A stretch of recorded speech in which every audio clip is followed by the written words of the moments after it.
welcome to yesterday's news around the NBA, where I'll be talking about everything that I've seen happen around the league and the storylines happening across the National Basketball Association. Shout out to the hockey guy for this idea, where I'll just have it written down and talk about it. My style, obviously, reciting it to you in a way, and maybe one day I'll get a camera and I'll be able to have a big board behind me, but not yet, so I'll just do it like this.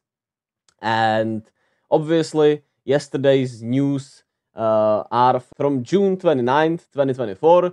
And let's get into it. So, free agency is starting tonight at 6 p.m. Eastern Time, which for me in the Czech Republic means at midnight, essentially. Yeah, at midnight, which, I mean, is fine, right? That's not like deep into the night, which means I'll be able to stay awake and, until 1 a.m. here for me and be able to check out the news so I can prepare for tomorrow, or maybe even give a quick reaction if there is something crazy happening or something unexpected. Anyway, let's start with the biggest news and then I'll get into the lower news or lesser news. Lower news, okay. Anyway, Paul George declined his player option for the 8.7 million player option for next year, and he becomes a free agent. Meetings are supposed to be happening with Orlando, aka the Orlando Magic, obviously, LA Clippers, and the Philadelphia 76ers, which eliminates the Golden State Warriors from contention for Paul George. The case there was that Paul George would have to accept his player option, and they would have to work out a sign and trade essentially between him, obviously the Clippers and the Warriors. The Warriors apparently offered the best they could, and the Clippers were not willing to make the deal with the Warriors prepared to give Paul George a 4-year deal. Now, Paul George obviously can walk for free, as you can see on the second paragraph. Clippers are not willing to offer him a 4-year deal from the reports, which is what he wants, a 4-year max deal, and they are only willing to offer him a 3-year deal. And they apparently did not want to send him to the Warriors. Now we'll see what happens with Orlando and the Clippers, and the Sixers, who both appear to be very willing to give him the 4-year max deal. And I would like to see it. Clippers, obviously, we know how that looks, but Sixers and Orlando would be something new. I would really like that Orlando team to get that, because I think that would, make them really great for next year. Obviously, the Sixers, we know what Joel Embiid means and how this would work for the Sixers. Both really great fit. We'll see how Paul George decides. My prediction right now probably leans towards the Sixers, and I would love to see Orlando, from a personal standpoint, but from my calculation and my read on the situation, I would expect Paul George to go to the Sixers, honestly. But obviously, we can't know that for sure. Paul George averaged 23 points, 5 rebounds, 4 assists on 47-41-90 splits in 74 games last year.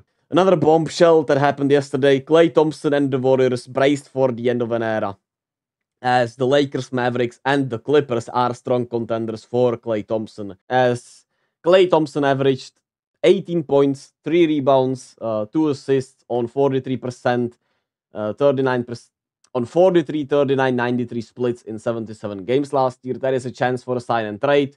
It appears that Klay would have to take the mid-level exception to sign with the Lakers, which there is an interest mutual there from the reports what we've seen.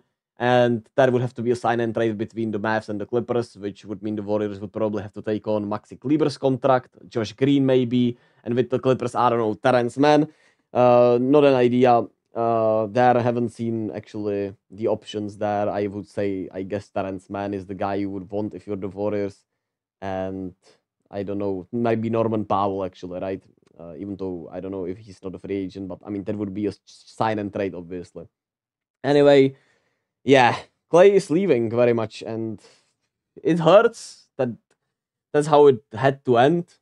Obviously, very interesting rumblings about the front office, about the relationship between the Warriors and the Klay and how it deteriorated. I made a whole video about that yesterday. If you want to hear that, obviously you can check out that video.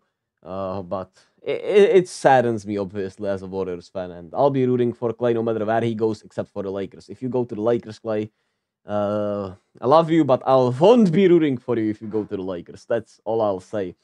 Then we had for LeBron James, obviously himself opted out of his deal. and is willing to take a pay cut if the Lakers are able to land Klay Thompson, James Harden, or Jonas Valanciunas, apparently.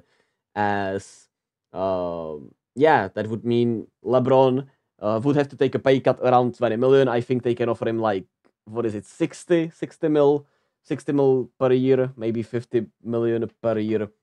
And he would go from multi-year deals to a year-to-year basis with the Lakers. LeBron averaged 26, 7, and 8 on 54, 41, 75 splits in 71 games last year. And he clearly wants to win. And I mean, if they land Klay, Harden, or Valanciunas, for whatever reason, obviously on the mid-level exception, that's going to be dangerous. And it really appears that LeBron will be obviously heading back to the Lakers, even though he opted out. Next up, we have Russell Westbrook staying with the LA Clippers. He picked up his $4 million option, player option, averaged 11, 5, and 4 on 45, 27, 69 splits in 68 games. And we'll see, obviously, what happens with the Clippers with Paul George very likely leaving, how they maneuver, and James Harden's questionable future. And Russ is staying, even though there were some reports that he might not. I like the fit. He seems to fit there, obviously, at home. Even though he had a horrible playoff run against the Mavs, a very bad series. It's, I would say, a good deal, obviously, for him and the Clippers both. Next up, we have the Bulls news that I put together, and then we'll head to all the other news that happened around the league. Patrick Williams signed a 5-year, $90 million deal to return to Chicago. Averaged 10, 4, and 2 on 44, 40, 79 splits in 43 games. He suffered a foot injury that required a season-ending surgery, and there is no timetable known yet as of right now. The last report about his timetable was on the 13th, on June 13th, I'm pretty sure. So we'll see. We'll see what happens there. I don't know, obviously, when he returns, but this seems like a really good friendly deal for Chicago when you look at the deals that happened, right? Emmanuel Quickly. He finally looked like he was getting better this year. Had obviously 40% from the 3-point line, defended really well, and it looked like more of his game was coming together. So we'll see how this contract should age very well, actually, I would say, for the Bulls, and I like that. I'm rooting for Patrick Williams and for Bulls and their youth movement because it's been rough for Chicago these last couple of years. And they, speaking of the Bulls, want to offload Zach LaVine, even trying to attach a first-round pick with him in trades, and there is still no market for Zach LaVine, even though they are attaching a first-round pick with him. That's how bad the contract is for him. He is owed pretty much $138 million over the next 3 years. Averaged 25 and 4 on 45, 35, 85 splits in 25 games. Obviously suffered an injury. Had a very injury-riddled season, which puts more question marks on him. Never been quite the healthiest player. And the defensive question marks, the contract, appears that he has no market. We'll see if anyone takes a flyer on him. Hey, Warriors, if Klay leaves, why not take a flyer on Zach LaVine? But obviously, no market as of yet, which is kind of crazy because he is a shot creator that is proven, but injuries, contract play a role, and the defense, of course, also. And now we go to the quote-unquote lower news, but of course, all these players' news are important in the grand scheme of things. First of all, Caleb Martin is expected to leave the Heat. He'll probably have a strong market. We know what he did in the playoffs for the last couple of years, even though this year it wasn't as great.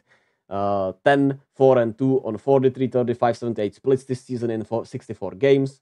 We'll be interested to see what market he gets. Hey, Warriors, sign him. Sorry, I'll be making everything about the Warriors. Anyway, we'll see what teams go for him. I have not seen, a list of teams that want him, but I would expect there to be a good market for him. JB Bickerstaff becoming the next head coach of the Pistons. Got fired from the Cavaliers last year after a second round loss to the Celtics, and he decided to become the next head coach of the Pistons. It's gonna be a tough battle for him in Detroit, but hey, he did a solid job with the Cavaliers, so we'll see what happens with the Pistons and with their expectations of him. Mo Wagner. Orlando Magic declined his $8 million team option for next year, and both sides are interested in a new deal in free agency. Mo Wagner averaged 11, 4, and 1 on 60, 33, 81 splits in 80 games last year. He was pretty much one of the best bench big man, off the bench big man in the league. Really made the bench work for Orlando, which was obviously really good last year, had a really good year. Obviously, his connection with his brother, I would expect him to return to Orlando, but we'll see obviously what market he gauges, because he is quite the controversial figure in a way because of his nastiness sometimes on the court.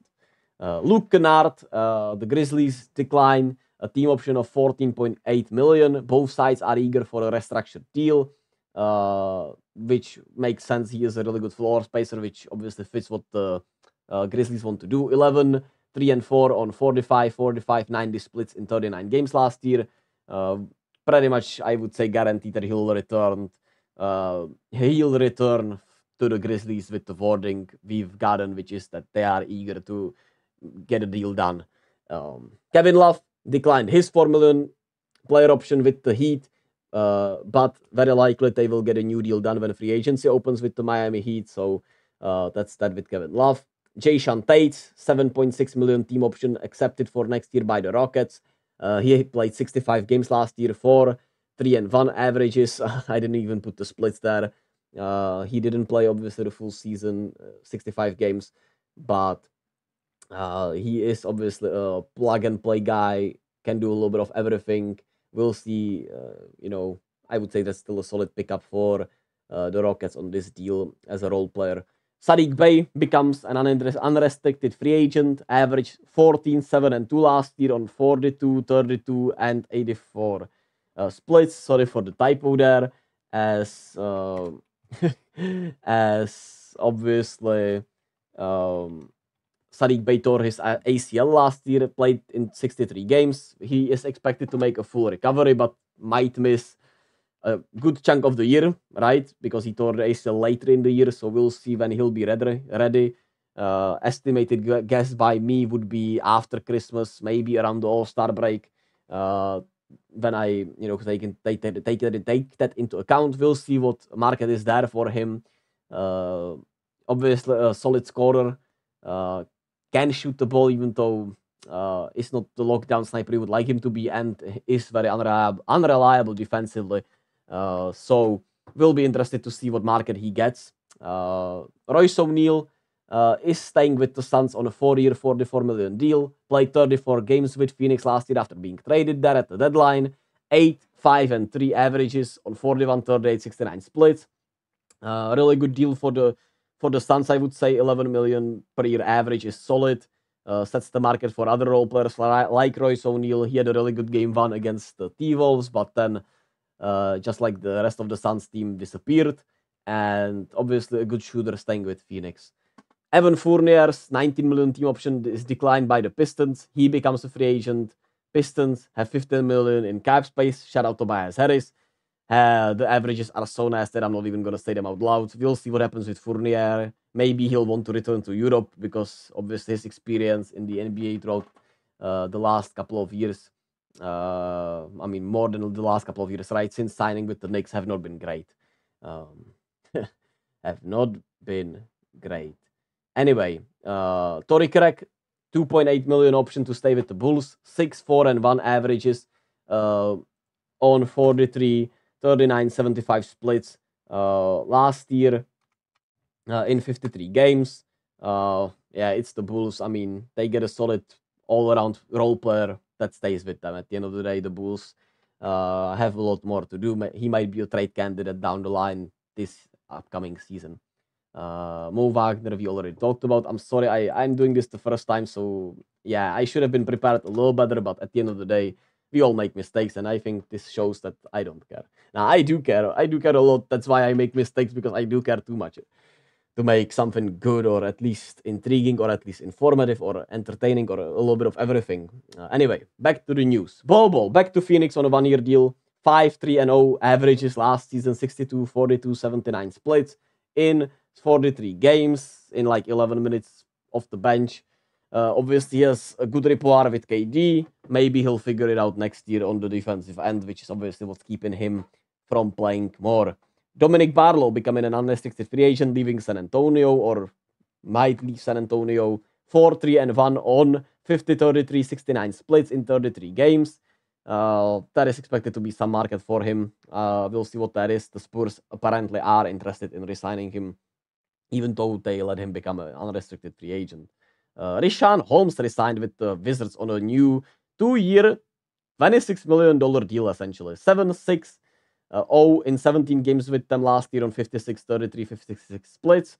Interesting deals. Richaun Holmes had a weird, more than a couple of years, right? With the Kings, he barely played. Then he got traded to the Wizards this offseason finally, and he got a chance to play and played really well or solidly for this Wizards team.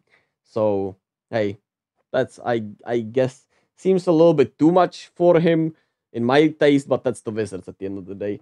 Thomas Bryant declined his $2.8 million player option with the Heat, becomes a free agent. 6-4-1 last year on 58, 18, 87 splits in 38 games. The three-point shooting was down, but there will be plenty of teams interested in Thomas Bryant as a big man off the bench. Pistons waived Troy Brown. Yeah, not much else there. Could be a solid wing. Monte Morris and Aaron Holiday are targets for the Suns as the point guards, on a minimum deal, which is nice. They're both veterans who can play the point guard role, obviously, which is what the Suns have been missing last year. And hey, if they cannot get one of those guys on the minimum, I think that's a really solid get for the Suns. Then Davis Bertans staying with the Hornets. He could have terminated his contract early, which guarantees him like $16 million per year. He'll become obviously interesting trade candidate for this offseason, but he is staying with the Hornets right now. And Delano Banton stays in Portland. Blazers picked up his team option, averaged 10, 3, and 2 on 40, 30, 78 splits in 54 games last year. Had a 27-game stretch of averaging 16, 5, and 4 on 43, 35, 76 splits. And that's it for yesterday's news on June 29th, 2024. Free agency starts at midnight. I'll go to edit this and quickly get this out there. And we'll talk about everything tomorrow. If Warriors moves, I'll make separate videos, and then I'll make a news video probably down the line also. Anyway, thank you all for listening.